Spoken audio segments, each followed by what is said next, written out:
उन बारीकियों को जरूर ऑब्जर्व करें कि जिसमें पर्यावरण के प्रति, हमारे आदिवासी समाज के प्रति, हमारे वाइल्ड लाइफ के प्रति कितनी संवेदनशीलता के साथ कार्य रचना की गई है, निर्माण कार्य हुआ है और भविष्य में देश के ही अनेक कोने में वन पर्यावरण की रक्षा करते हुए विकास की राह पर तेज गति से आगे बढ़ सकते हैं।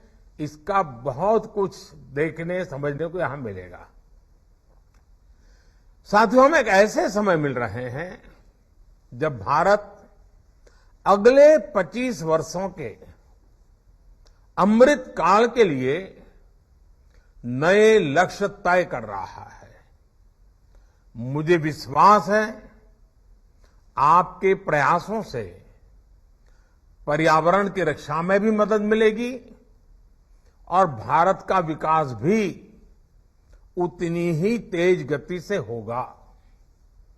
साथियों, आज का नया भारत नई सोच, नए अप्रोच के साथ आगे बढ़ रहा है।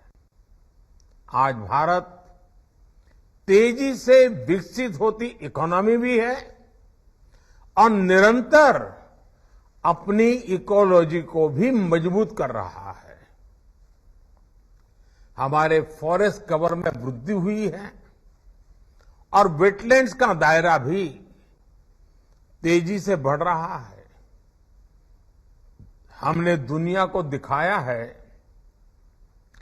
कि रिन्यूएबल एनर्जी के मामले में हमारी स्पीड और हमारा स्केल शायद ही कोई उसको मैच कर सकता है।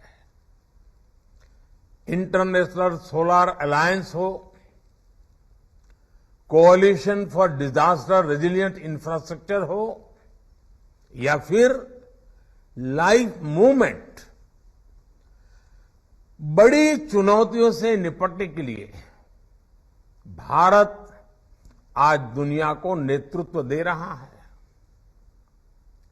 अपने कमिटमेंट को पूरा करने के हमारे ट्रैक रिकॉर्ड के कारण ही दुनिया आज भारत के साथ जुड़ भी रही है।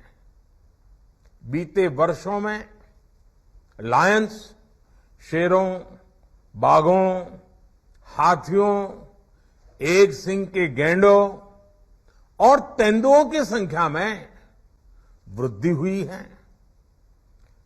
जैसे अभी भूपेंद्र भाई बता रहे थे, कुछ दिन पहले मध्य प्रदेश में चीता की घर वापसी से एक नया उत्साह लौटा है। हर भारतवासी के रगों में, संस्कारों में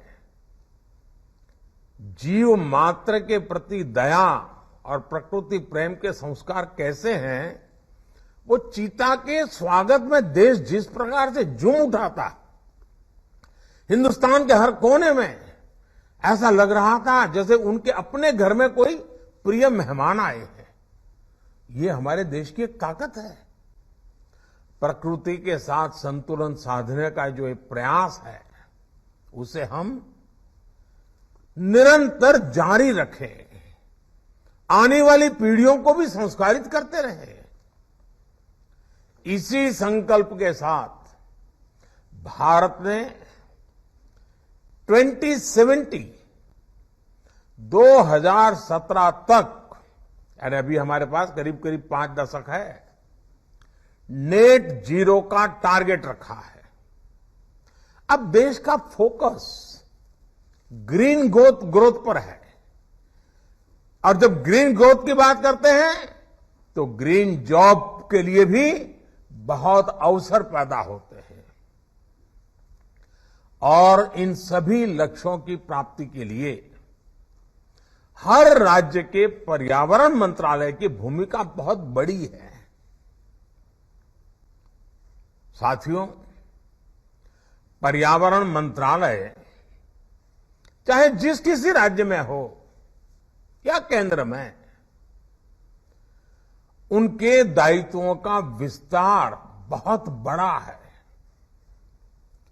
इसे संकुचित दायरे में नहीं देखा जाना चाहिए।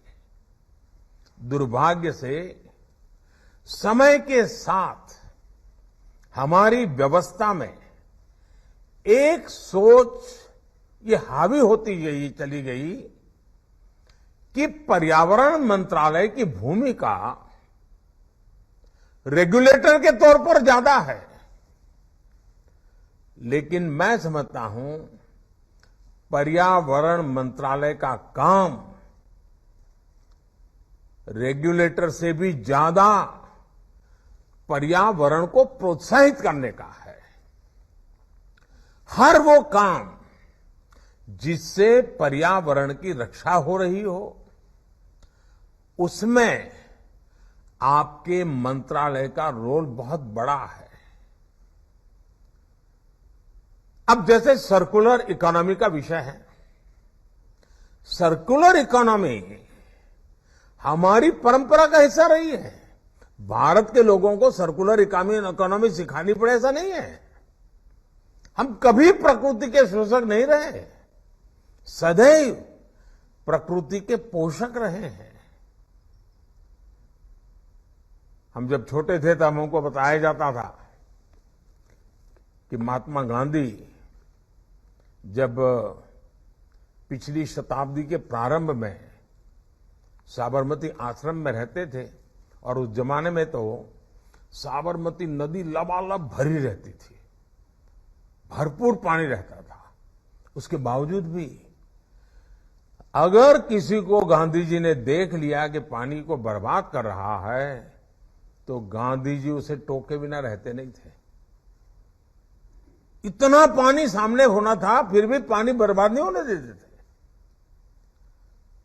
आज कितने ही घरों में, आप में से शायद हर कोई को पता होगा, हर एक के घर में होगा, अनेक घर ऐसे हैं, कपड़े हो, अखबार हो, और भी छोटी मोटी चीजें हो, हर चीज को हमारे यहां रीयूज किया जाता है, रिसाइकल किया जाता है, और जब तक उसका बिल्कुल समाप्ति न हो जाए तब तक हम उपयोग करते रहते। अपने परिवारों का संस्कार है, और ये कोई कंजूसी नहीं है, ये प्रकृति के प्रति सजगता है, संवेदना है। ये कोई कंजूसी के कारण लोग एक ही चीज 10 बार उपयोग करते, ऐसा नहीं है। ये सभी हमारे जो पर्यावरण मंत्री आज आए हैं, मैं उनको आग्रह करूंगा कि आप भी अपने राज्यों में सर्कुलर इकोनॉमी को ज्यादा से ज्यादा बढ़ावा दें। अगर स्कूल में भी बच्चों को कहा जाए कि भाई आप अपने घर में सर्कुलर इकोनॉमी की दृष्टि से क्या हो रहा है जरा ढूंढ के ले आओ, हर बच्चा ढूंढ के ले आएगा।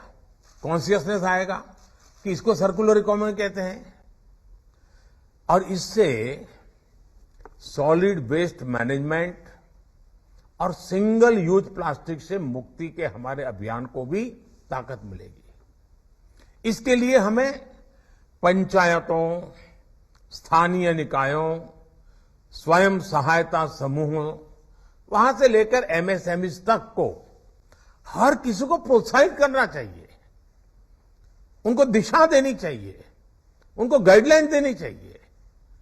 साथियों, सर्कुलर इकोनॉमी को गति देने के लिए ही अब पिछले साल हमारी सरकार ने, अपनी भारत सरकार ने व्हीकल स्क्रैपिंग पॉलिसी भी लागू की है। अब क्या राज्यों में ये व्हीकल स्क्रैपिंग पॉलिसी को लाभ उठाने के लिए कोई रोड मैप बना क्या? उसके लिए जो प्राइवेट पार्टियों का इन्वेस्टमेंट चाहिए, उनको जमीन चाहिए ताकि रिसाइकल स्क्रैपिंग को इंप्लीमेंट करने के लिए काम आए। उसी प्रकार से जैसे मैंने भारत सरकार को सूचना दी कि स्क्रैपिंग पॉलिसी को हमें बहुत गति देनी है, तो हमें पहले भारत सरकार के जितने व्हीकल हैं जो अपनी उम्र पार कर चुके हैं, जो किलोमीटर पार कर चुके हैं, उनको स्क्रैपिंग में सबसे पहले लाओ ताकि उद्योग चालू हो जाए। क्या राज्यों में भी पर्यावरण मंत्रालय अपने राज्य को सेंसिटाइज करे कि भाई आपके राज्य में जितनी व्हीकल्स होंगे उसको स्क्रैपिंग पॉलिसी में सबसे पहले हम शुरू कर लें, स्क्रैपिंग करने वालों को बुला लें और फिर उसके कारण नई गाड़ियां भी आएगी, फ्यूल भी बचेगा।